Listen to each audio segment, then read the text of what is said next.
নমস্কার, তোর নাম কি? সায়নদীপ বিশ্বাস, বাড়ি কোথায়? কাঁচরাপাড়া। বিধানচন্দ্র কৃষি বিশ্ববিদ্যালয়ে খোঁজ কী করে পেলে? আমি নেট থেকে পেয়েছি। থেকে পেয়েছি। আর মাশরুমের স্পন প্রোডাকশান অ্যান্ড কাল্টিভেশন টেকনোলজি শিখে তুমি কী করবে? আমি নিজের একটা ব্যবসা আরম্ভ করতে চাই। তার জন্য স্পন প্রোডাকশন আর কাল্টিভেশনটা শেখা, এই উদ্দেশ্যেই শেখা।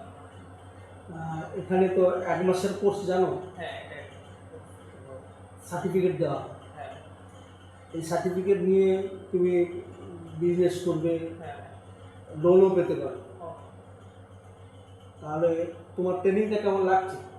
আমার ট্রেনিংটা ভালো লাগছে। আর ট্রেনিং শেষ করে মোটামুটি একটা ল্যাবরেটরি বানাবে। হ্যাঁ, আমার ইচ্ছা তাই আছে, আমি একটা ল্যাবরেটরি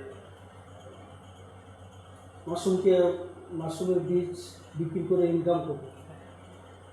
মাঠে অভিযানে তৈরি করতে চাই। ভালো কোয়ালিটির বীজ বানাতে হবে। আর ইউনিভার্সিটি ট্রেনিং তোমার কেমন লাগবে? ভালো লেগেছে আমার। সবাই স্যারেরা খুবই হেল্পফুল, সবাই খুব সাহায্য করেছে শিখতে, আর খুব সহজেই শিখতে পেরেছি। আচ্ছা, তুমি ভালোভাবে ল্যাবরেটরি বানাও, মাশরুমের বীজ তৈরি করো, বাজারে বিক্রি করে সোর্স অফ ইনকামের একটা পথ তুমি পেয়ে যাবে। আর মানুষকে ভালো বীজটা দেওয়ার চেষ্টা করবে, এই আশা রেখে তোমাকে ট্রেনিংটা কমপ্লিট করবে। নমস্কার। নমস্কার।